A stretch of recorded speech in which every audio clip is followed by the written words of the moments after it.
It's great to be here and talk to all of you because, I have been a very interested student of Central and Eastern Europe. And for that reason, I have come to Vienna a few times. I have just landed this morning from Pristina in Kosovo, where I had a very interesting visit. I know the former Yugoslavia very well. I traveled all around. Anybody from former Yugoslavia here? Where? Which one? Serbia, okay, very good. And you are? Bosnia, good. I was in Bosnia twice in the last 2 years. Which city? Sarajevo and Mostar. Yeah. Ah, good, okay. And I also, before I joined the bank, I was very interested in Eastern Europe. So I traveled to Romania, where Christina is from, and Hungary and Czechoslovakia. I know very well, although it's got a different name now. So all these things are very dear to my heart. And for that reason, it's really great to be here, and I would very much like to hear your thoughts about what's going on in the world, especially in this area of aid architecture. So what I have been doing over the last few years is my main job is fundraising. You can say that my day job is fundraising. But I also have a night job, which is to look at aid architecture. And why? Because I can't fundraise in a vacuum. I need to understand how the money is flowing, and it's also a fascinating area because many things have happened in the last 20 years, and that's what you're going to see today here on the screen.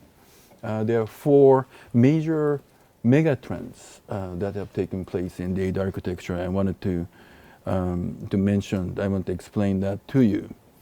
Now, go to the next, you clicker.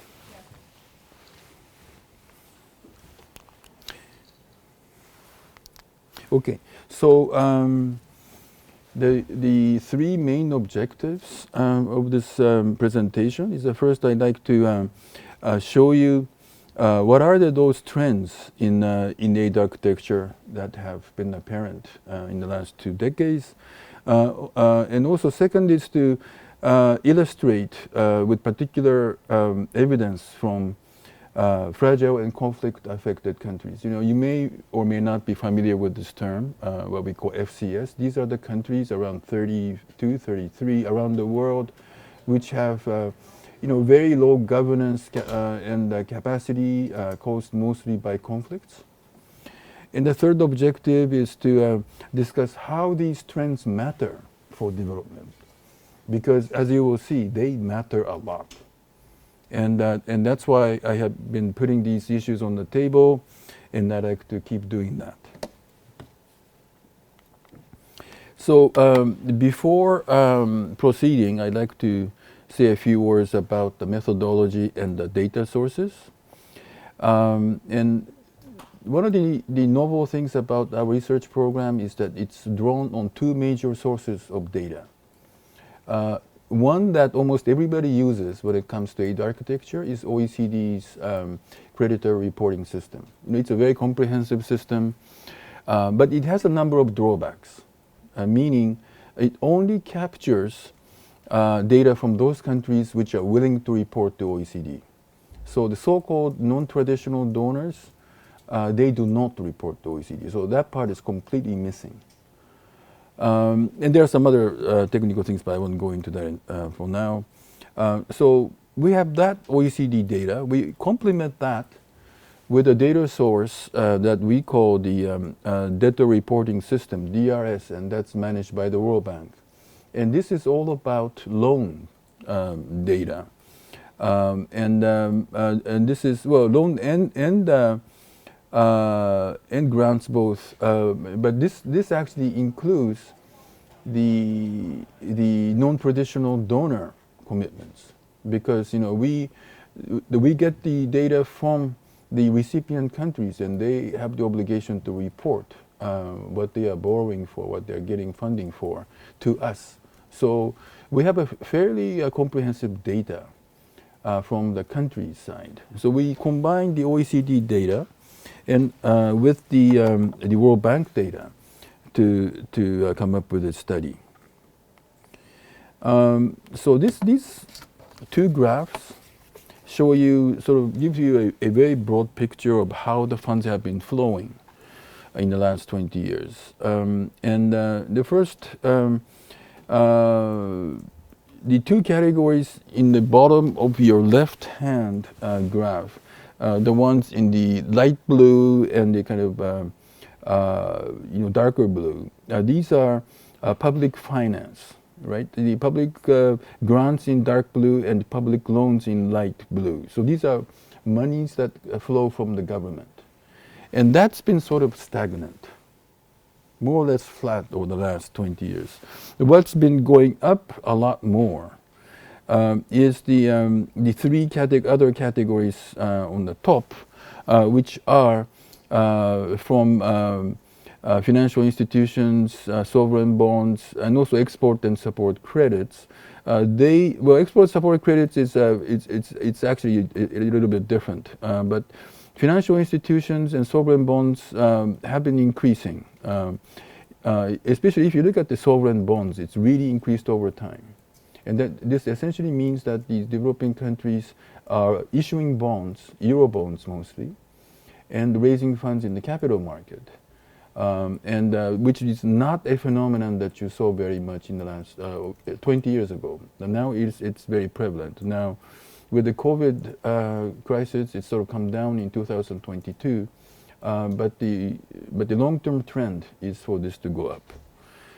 And then on the right, you have the loan commitments to developing countries, and this is something that is that can only come from World Bank data source because there is no centralized data anywhere which shows how much loans from any donor, traditional or non-traditional, goes to developing countries. And as you can see, the World Bank Group is still the largest in terms of lending in the last 20 years. So in the last 20 years, the World Bank has lent close to $500 billion. So that is by far the largest amount of credit. But the second is actually now China. And I can go a little bit deeper into that later on.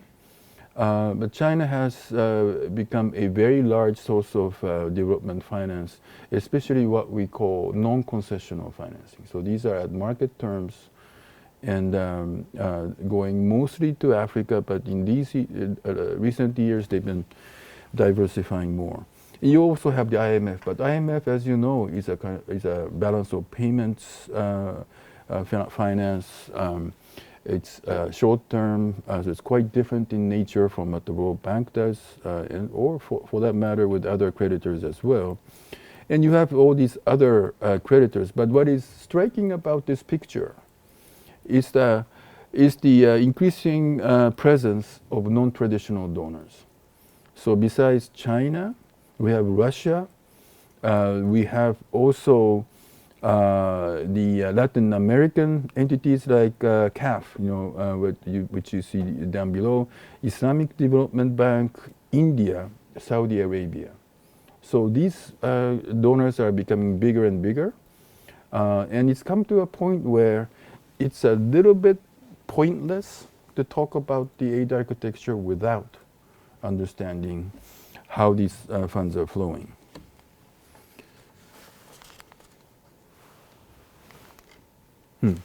Something's wrong.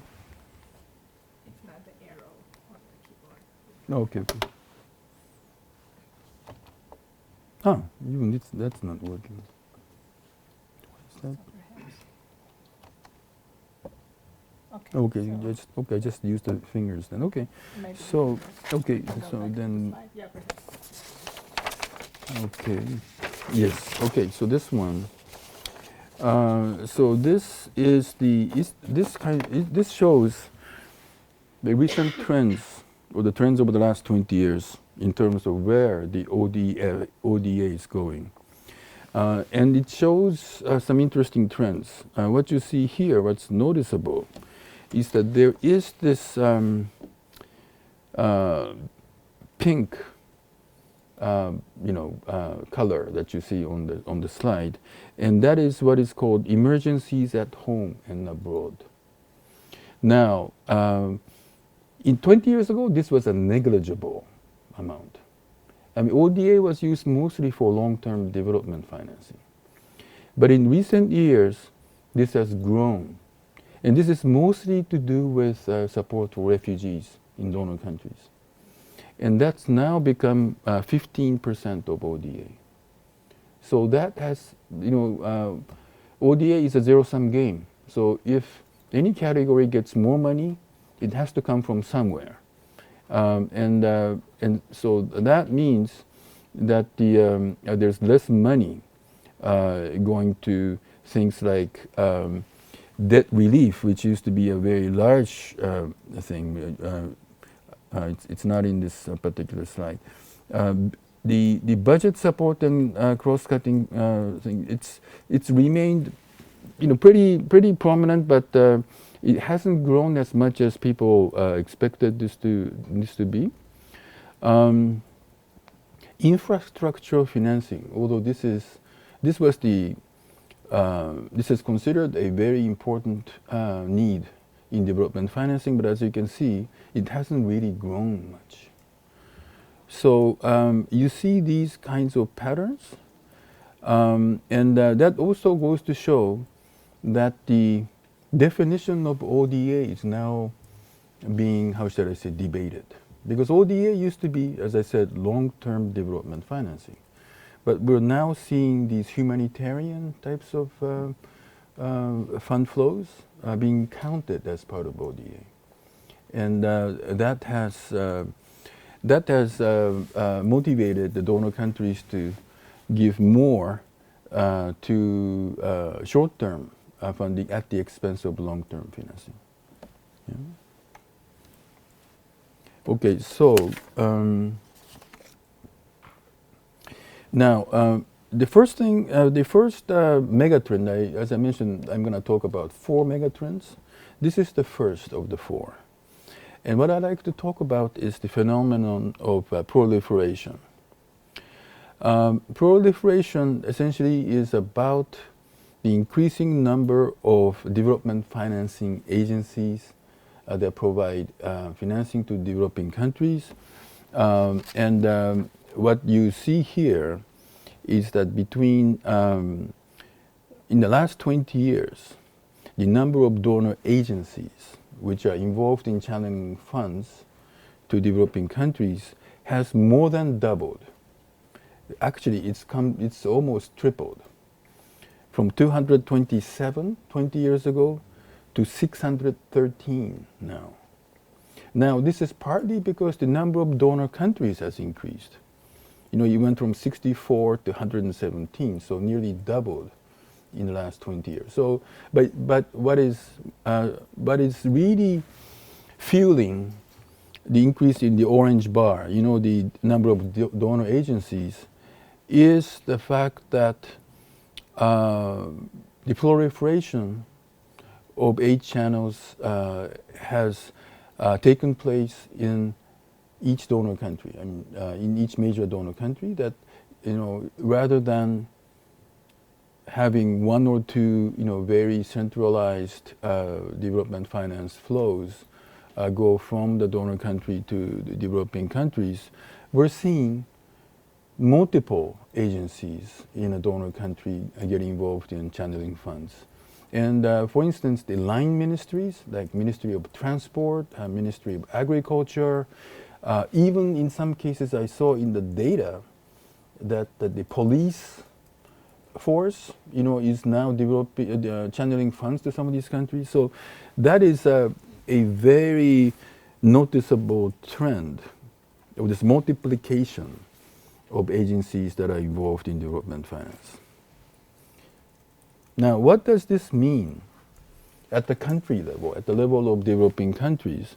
What this means is that developing countries need to work with many more developing agencies.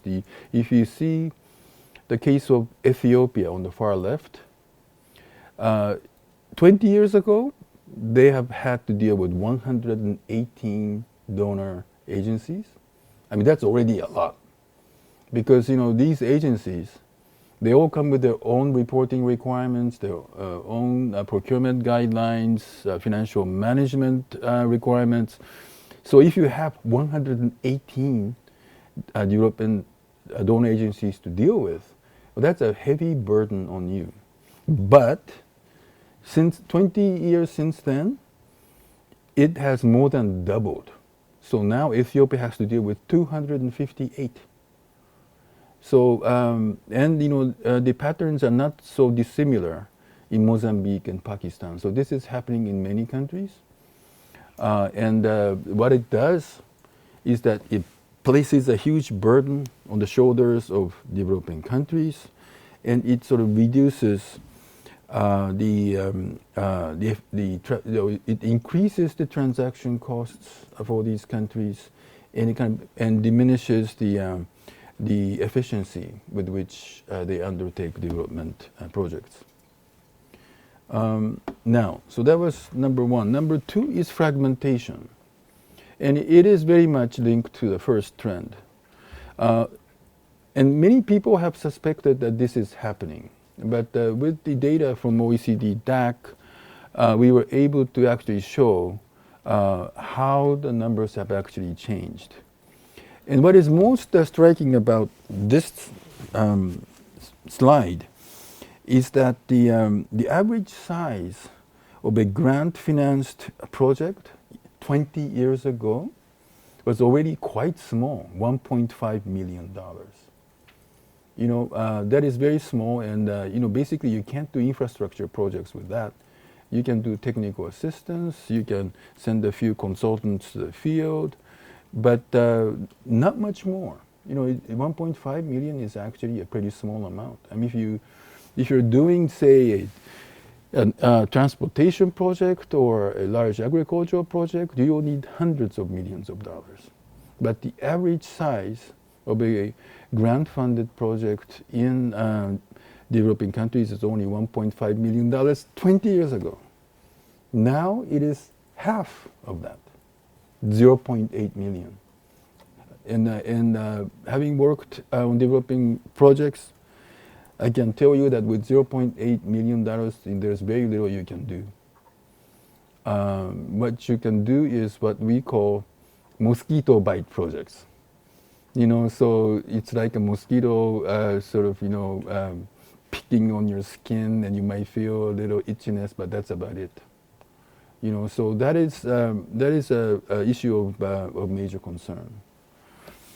And this is, to a large extent, fueled by the proliferation, the first mega trend, that with more agencies jumping into the act, and the ODA itself not increasing in line with that increase, what you're seeing is the smaller and smaller projects, and more numerous.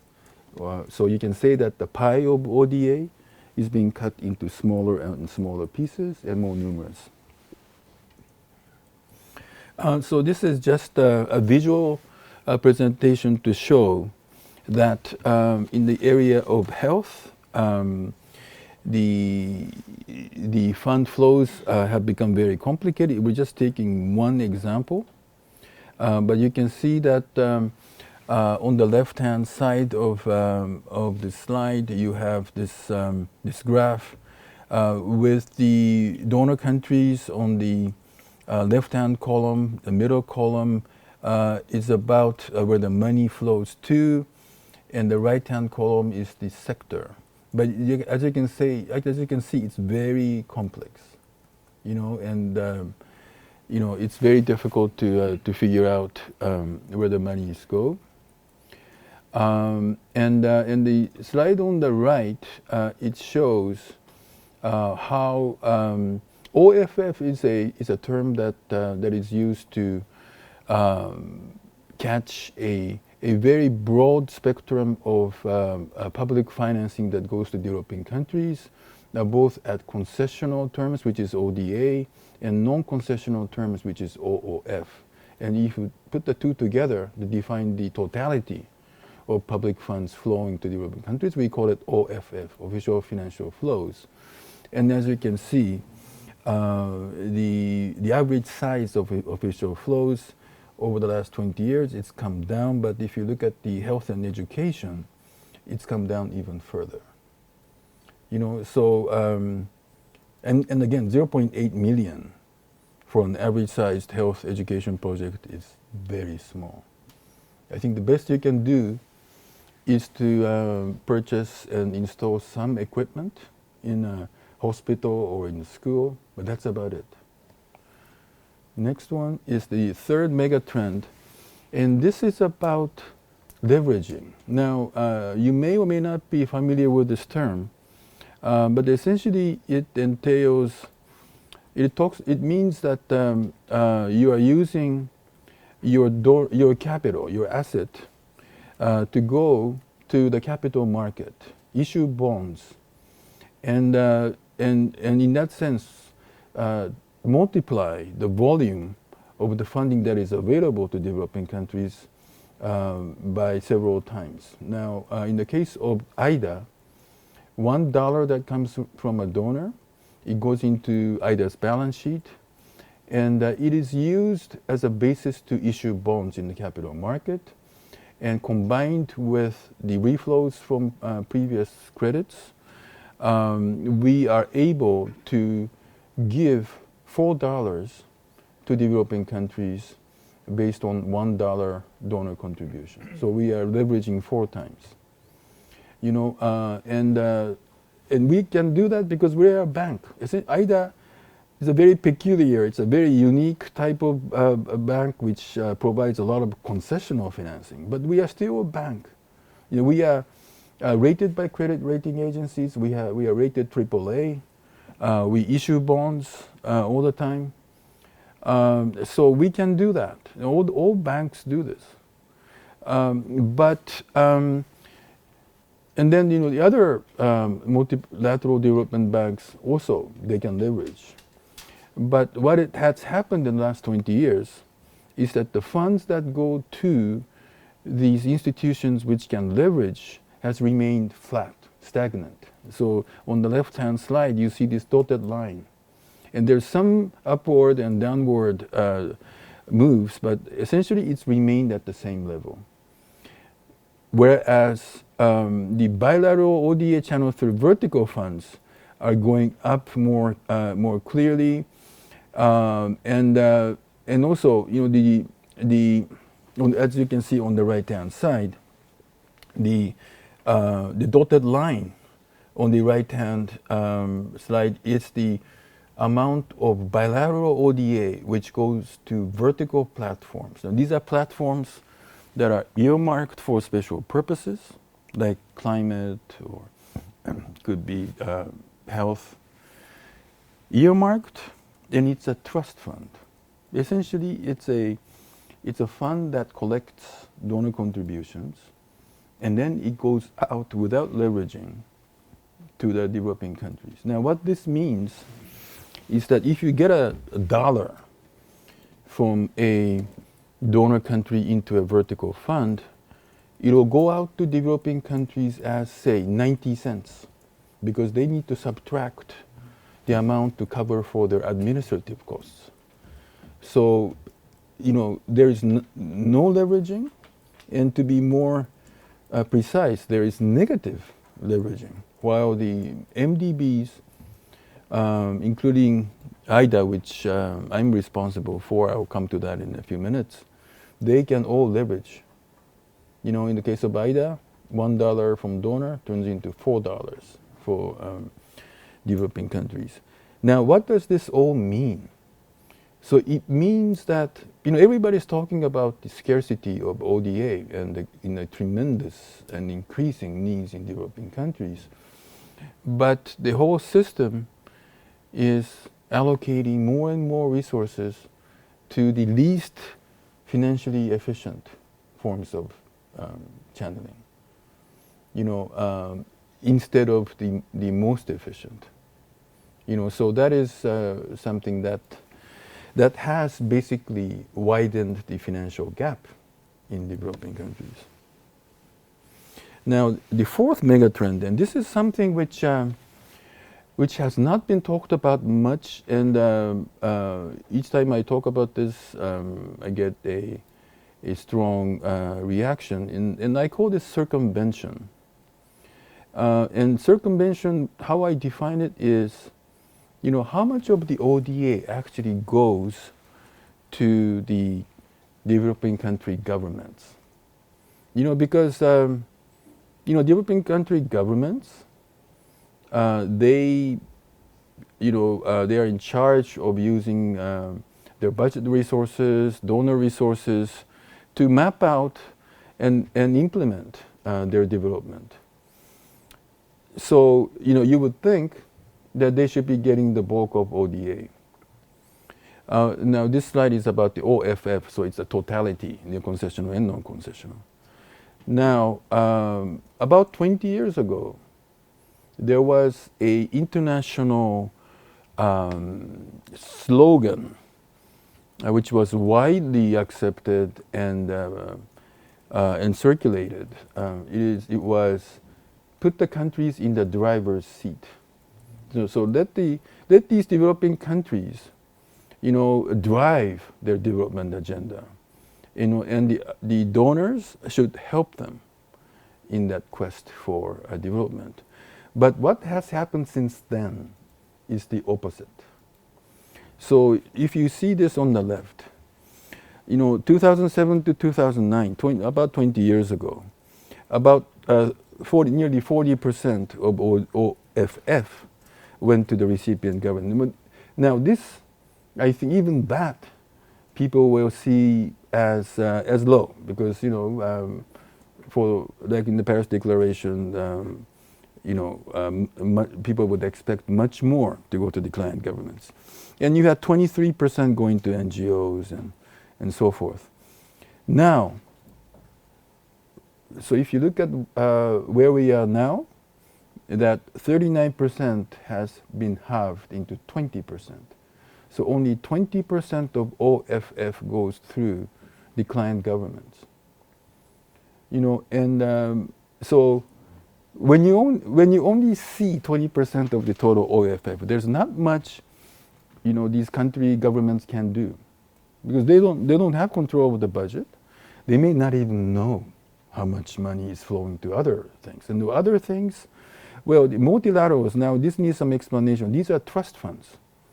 These are trust funds that the World Bank and other agencies manage, which essentially go to the specific projects, and some of them get implemented by donor governments, but these are earmarked for specific purposes that the donors want. So this is not the flexible source of funding that the countries themselves want. You have about the same proportion from 20 years ago going to NGOs. That's the blue one. And what is interesting is this 15% for donor government. So 15% of OFF these days stay in the donor government. And to fund the refugee programs back home, also to fund the development agencies' operating costs in donor countries. So the upshot of all this is that only 20% goes to the developing countries. And that, I think, is an issue which is extremely important in the context of country ownership, because you need these countries to really own their development agenda. It should not be imposed by others.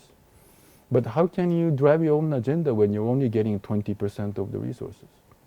So that is the fourth megatrend.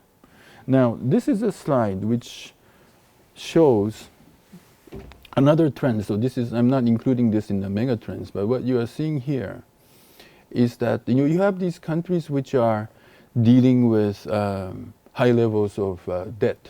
We call it the risk of debt distress.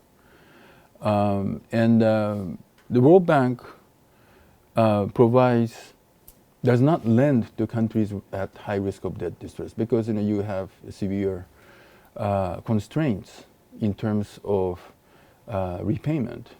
They may not be able to repay if we lend them the money. So we give grants, which makes IDA a very concessional source of funds because many of the IDA recipients have high risk of debt distress, so they get grants.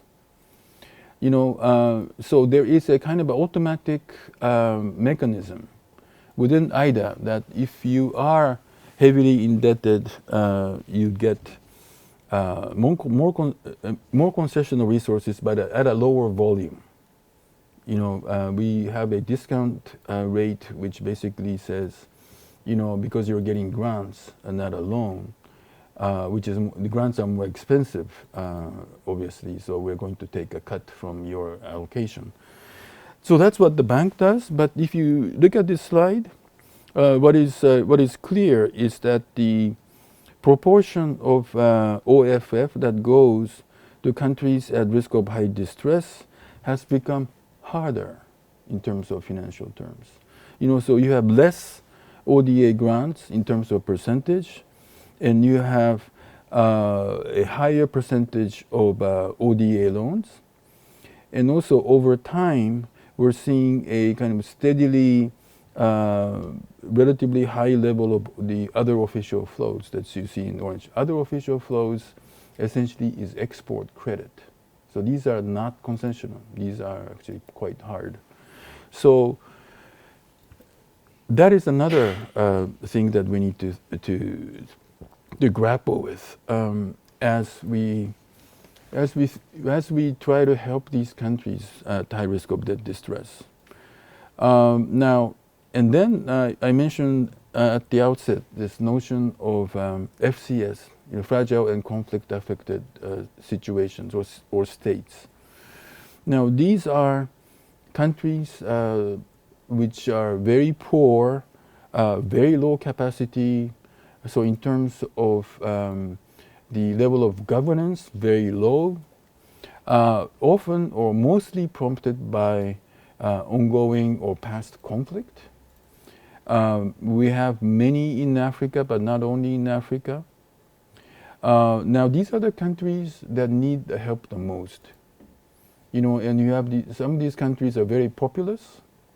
For instance, the Democratic Republic of Congo, or Nigeria, Ethiopia. These are all large countries with a large number of people, a large number of the poor.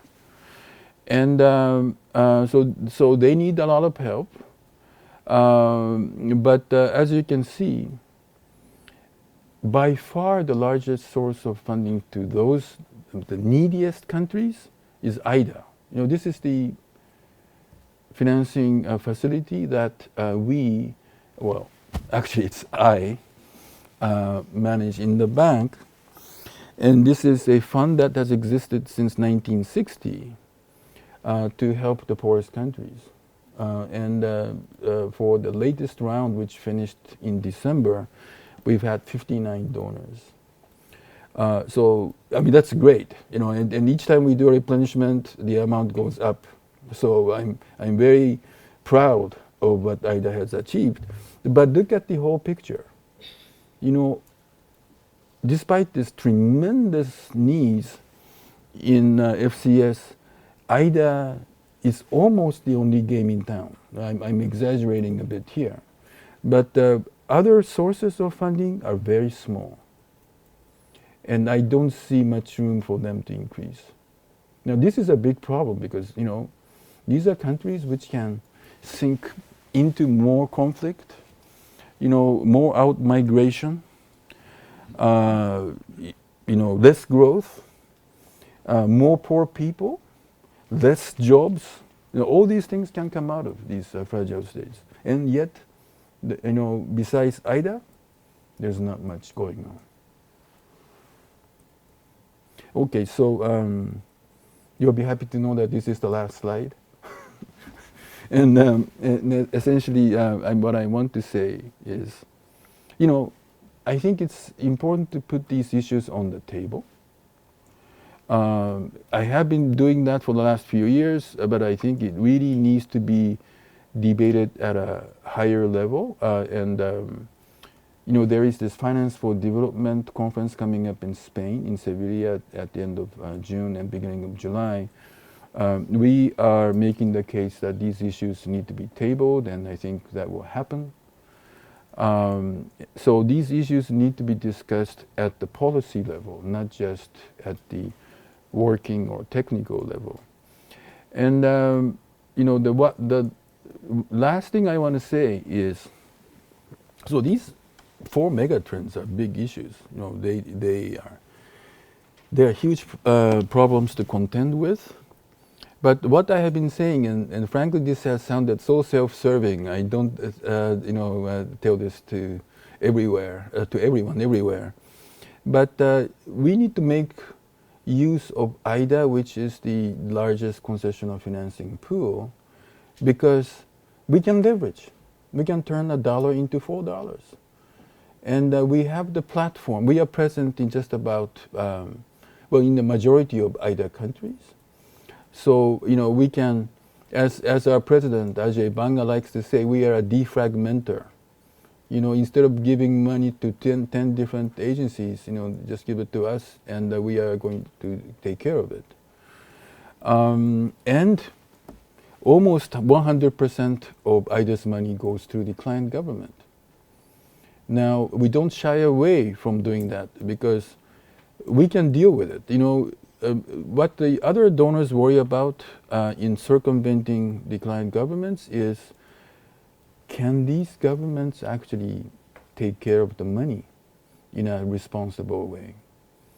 So that sort of like motivated them to give less and less to governments. But in our case, we have offices in the majority of IDA countries. There are 78 IDA countries. These are the poorest countries.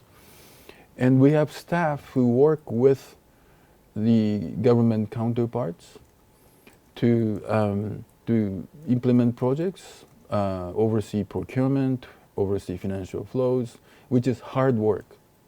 It is very hard because you often, have capacity issues, also, temptations for corruption and all of that. But, unless we get these governments to, take ownership of their programs and actually get them to implement, they will never be able to do it. They will always be dependent on donor governments. And so that's why, for these reasons, I think funding for IDA is important. And I think these messages have begun to sink in. And one reason why IDA 21 ended with a record replenishment of $100 billion over the next 3 years is because of the realization that IDA is a platform that can work. So I hate to end this with a commercial, with an advertisement, but this is truly my thought, and I would be very happy to get any comments or questions from any of you on anything, on this presentation or anything else to do with development finance. Thank you very much.